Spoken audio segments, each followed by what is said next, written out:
हे friends, आप सुन रहे कहानी बेपनाह, जिसे लिखा है दिव्या सिंह चाहत ने और इसे आवाज़ भी दिव्या सिंह चाहत ने ही दिया है। तो चलिए शुरू करते हैं।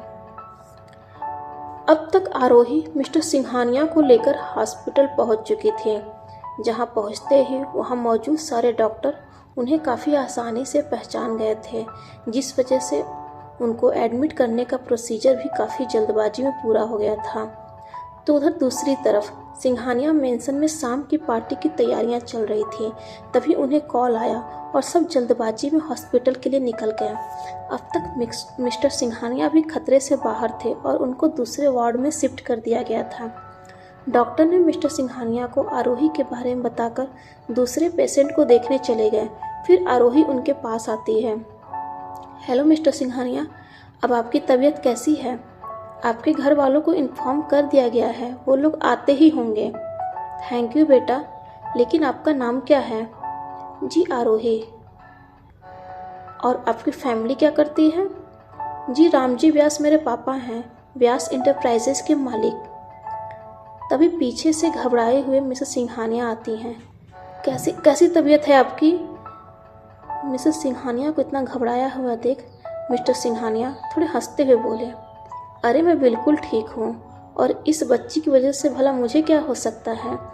उनका इतना कहना था कि मिसेस सिंघानिया तुरंत आरोही की तरफ मुड़ते हुए बोली, थैंक यू बेटा, आपका एहसान मैं हमेशा याद रखूँगी। अरे नहीं आंटी जी, अंकल जी भी मेरे पापा के जैसे हैं, इतना तो मेरा फ़र्ज़ बनता ही है। आरोही का इतना कहना था कि मिसेस सिंघानिया उसके सिर को हल्का सहलाते हुए बोली, हमेशा खुश रहो बेटा। थैंक यू आंटी जी। अच्छा आंटी जी, अब मैं चलती हूँ। इतना कहते हुए आरोही उस वार्ड से बाहर निकल आई थी, लेकिन अभी वह 2 कदम ही चली थी कि सामने से आ रहे राजवीर से टकरा जाती है, जिसे देख राजवीर गुस्से में ही चीख उठता है, अंधी हूँ क्या, दिखाई नहीं देता? सॉरी। राजवीर को गुस्से में देख आरोही इतना ही कहती है कि उसकी आवाज़ को सुन राजवीर चौंक जाता है। तो तुम हो? तुम्हारे लिए तो ये कौन सी बड़ी बात है, क्योंकि तुम्हारा तो हमेशा जैसे ये काम ही बन चुका है। सामने से किसी लड़के को देखा नहीं कि उससे जाकर टकरा जाओगे। मिस्टर था तमीज़ से। राजवीर की बातों को सुन आरोही ने भी थोड़े गुस्से में ही जवाब दिया था, जहां उसकी बातों को सुन राजवीर की जैसे भौवें सिकुड़ चुकी थी। वह आरोही के थोड़ा करीब जाते हुए कहा, हमने तो बदतमीजी की भी नहीं और हमें तमीज़ सिखाने लगी। इतना कहते हुए राजवीर ने उसकी कलाई को पकड़ना चाहा, लेकिन उससे पहले ही आरोही उसके गालों पर एक जोरदार थप्पड़ जड़ते हुए बोली, मैंने तुम्हारे जितना घटिया इंसान आज तक नहीं देखा है, और गुस्से में ही वहाँ से आगे बढ़ जाती है। तो इधर पीछे रह गया राजवीर अपने गालों पर अपने हथेलियों को रखते हुए चीख उठा था, इस थप्पड़ का जवाब तुमसे लेकर रहूँगा मिस आरोही, और वो भी बहुत जल्द ही। तो वही अंदर मिसेस सिंघानिया मिस्टर सिंघानिया के पास ही बैठते हुए बोली, कितनी प्यारी बच्ची थी, एक हमारी बेटी है जो हमेशा पैसे और नशे में धुत होती है। उसे न अपने परिवार की चिंता है और न अपनी बेटी परी की। अगर थोड़ी भी उसे परवाह होती तो आज उसका डिवोर्स न हुआ होता। जिनकी बातों पर मिस्टर सिंघानिया उन्हें सांत्वना देते हुए बोले, चिंता मत कीजिए, एक वक्त आएगा जब काव्या खुद समझ जाएगी, फिर उसे अपने परिवार की भी चिंता होगी और अपनी बेटी की भी। Kavya mister and Mrs Singhania की बेटी, जो डिवोर्स के बाद सिंघानिया मेंशन में अपनी बेटी परी के साथ रहती थी। कभी कभी तो लगता था कि उसकी बेटी परी उसके लिए जैसे कोई बोझ हो, क्योंकि उसे हमेशा पार्टी से ही फुर्सत नहीं थी। लेकिन मिस्टर सिंघानिया की बातों को सुन मिसेस सिंघानिया थोड़ी दुखी हो गई थी। बेटी न सही, काश हम बहू आरोही जैसे ही ला पाते। कम से कम हमारे इस जिद्दी बेटे को तो संभाल लेती, जिसे सिर्फ पैसे और स्टेटस ही दिखता है। परिवार के रिश्तों को भी अब तो जैसे वो पैसों से ही तौलने लगा हो। चिंता मत कीजिए, सब ठीक होगा। जहां अभी मिसेस सिंघानिया को समझा ही रहे थे कि तभी एक डॉक्टर के साथ राजवीर भी अंदर आते हुए कहा, अब डैड की तबीयत कैसी है? चिंता मत कीजिए, अब वो ठीक हैं, आप चाहे तो उन्हें घर लेकर जा सकते हैं। डॉक्टर का इतना कहना था कि राजवीर और मिसेस सिंघानिया उन्हें घर ले आईं। शाम के पार्टी की तैयारियां जोर शोर से थी। मेहमानों के लिए कोई कमी ना हो इस बात का काफ़ी जोर दिया गया था। पूरा सिंघानिया मेंशन लाइट की झिलमिलाहट से जगमगा उठा था। मेहमान भी आना शुरू कर दिए थे। थोड़ी देर बाद राजवीर के दोस्त राज, प्रिया, नेहा, अदिति, शिवांश और गौरव सब आ चुके थे। सब एक दूसरे से गले मिलकर काफ़ी खुश थे। तभी राज ने कहा, अबे गौरव, आरोही को लेकर नहीं आया? हाँ, बोला तो था, लेकिन उसे अपने पापा के साथ कहीं और जाना था। गौरव का इतना कहना था कि नेहा अपने मुंह को थोड़ा बिगाड़ते हुए बोली, अरे उसकी औकात भी है यहाँ आने की? जिस पर गौरव कुछ कहता उससे पहले ही उनके साथ ही खड़ी प्रिया ने कहा, अरे आरोही, वाह यार, कितनी प्यारी लग रही है। प्रिया का इतना कहना था कि वहाँ मौजूद सबकी नज़र उस तरफ ही घूम चुकी थी, तो वही बाकी सभी की नज़र भी आरोही पर ही थी। सबकी जुबान पर बस एक ही बात थी, भला की खूबसूरत है ये लड़की। पार्टी में आए ज़्यादातर लोगों की नज़र आरोही पर ही टिक गई थी। आखिर टिकती भी क्यों ना, वो लग ही रही थी इतनी खूबसूरत।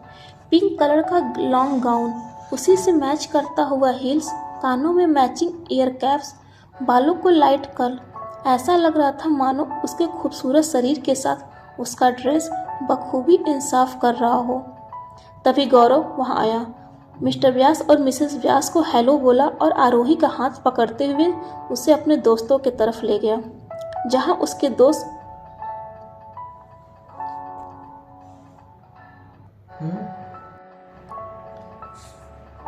उसके दोस्तों ने आरोही की काफ़ी तारीफ की, जिसे सुनते हुए गौरव का पैर जमीन पर नहीं पड़ रहा था। तभी पीछे से मिसेस सिंघानिया ने आकर आरोही के कंधे पर हाथ रख दिया था, जिसे देख आरोही के साथ साथ वहां मौजूद सब लोग एक पल के लिए सोच में पड़ चुके थे। लेकिन उन्हें देखते ही आरोही उनके पैर छूने लगती है। तभी मिसेस सिंघानिया उसको रोकते हुए उसे गले से लगा लेती हैं और कहती हैं, बेटियां पैर नहीं छूते, वो अपनी माँ के गले लगते हैं। इतना कहते हुए उन्होंने उसकी कलाई को पकड़ा और उसे अपने दोस्तों से पार्टी में आए कुछ खास लोगों से मिलवाने के लिए ले गईं, जहाँ पीछे रह गया गौरव। यहाँ तक कि उसके बाकी दोस्त सब काफ़ी अचंभे में खड़े रह गए थे। एक बार के लिए तो खुद राजवीर भी उन्हें देखता ही रह गया था। तभी थोड़ी देर बाद गौरव आरोही के पास जाकर उससे बात करने लगा था। आज काफ़ी खूबसूरत लग रही हो, मेरी तो नज़र ही नहीं हट रही है। जिस पर आरोही ने हल्का मुस्कुरा दिया था। तभी गौरव ने आगे कहा, अच्छा, आज पार्टी के बाद लॉन्ग ड्राइव पर चले? तो आरोही ने भी अपना सिर हाँ में हिला दिया था। तभी गौरव उसका हाथ पकड़ते हुए कहा, आरोही, तुम खुश तो हो ना मेरे साथ? हाँ, आपको ऐसा क्यों लग रहा है?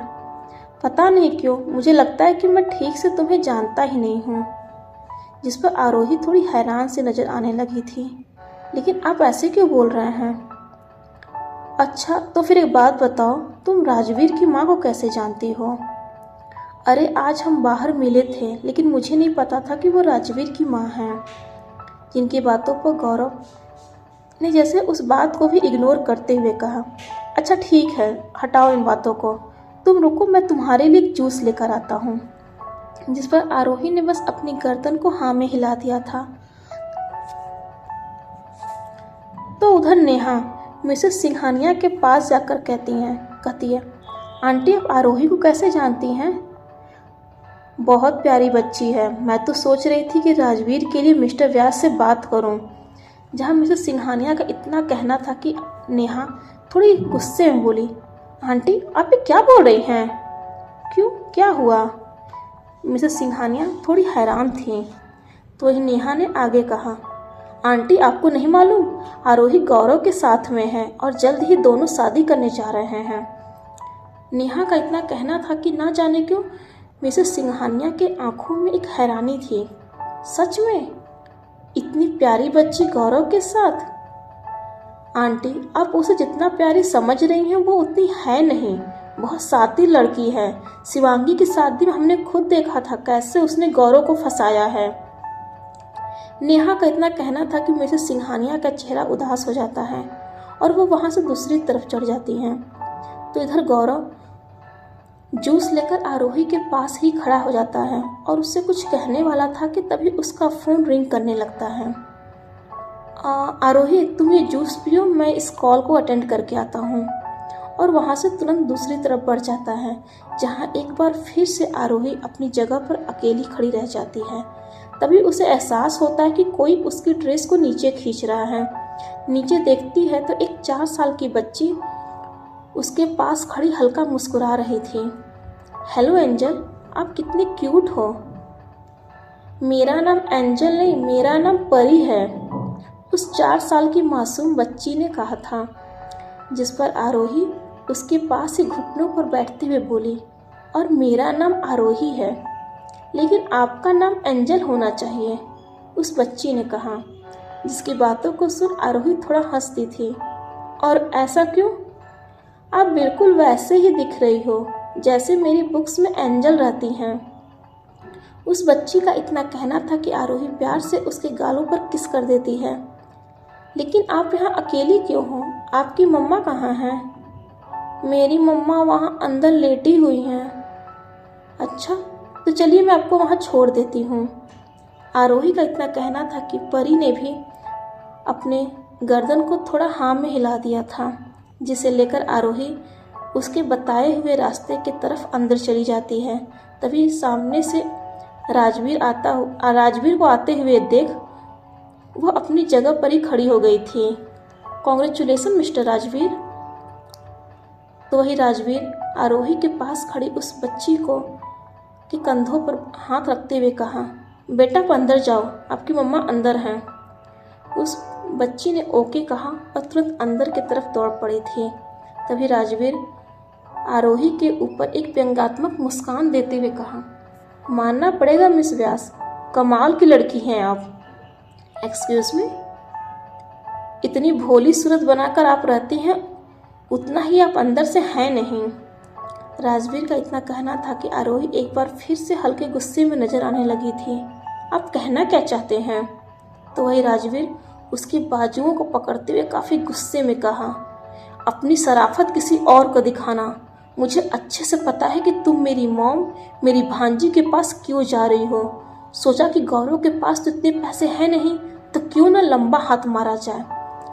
जहाँ राजवीर का इतना कहना था कि आरोही अपनी पकड़ से उसकी हथेलियों को झटकते हुए बोली, आप भले ही बिजनेस वर्ल्ड के बादशाह होंगे, लेकिन आपकी सोच उतनी ही ज़्यादा गिरी हुई है और मैंने आपको जितना घटिया इंसान आज तक कभी नहीं देखा है। आरोही का इतना कहना था कि राजवीर एक बार फिर से जैसे उसके ऊपर हावी होते हुए कहा, अपना स्टेटस मत भूलो और तुम जैसी लड़कियों को मैं अच्छे से जानता हूँ। जहाँ राजवीर का इतना कहना था कि आरोही एक बार फिर से उसके गालों पर थप्पड़ जड़ने वाली थी, लेकिन उससे पहले ही राजवीर गुस्से में उसका हाथ पकड़ लेता है। मिस आरोही, इस बार नहीं, और उसे धक्का देते हुए पीछे दीवार से सटा देता है और उसकी कलाई को मड़ते हुए कुछ कहने ही वाला था कि उससे पहले ही आरोही एक जोरदार पंच उसके पेट में लगा चुकी थी, जिससे राजवीर थोड़ा चिहुक सा उठा था और उसकी वजह से ही उसकी पकड़ आरोही के ऊपर से छूट जाती है। डियर फ्रेंड्स, आज के लिए बस इतना ही। जल्द ही मिलते हैं अगले भाग में, तब तक के लिए इजाज़त दीजिए। और हाँ, अगर आज का भाग पसंद आया होगा तो लाइक, शेयर एंड सब्सक्राइब जरूर कीजिएगा। हर हर महादेव।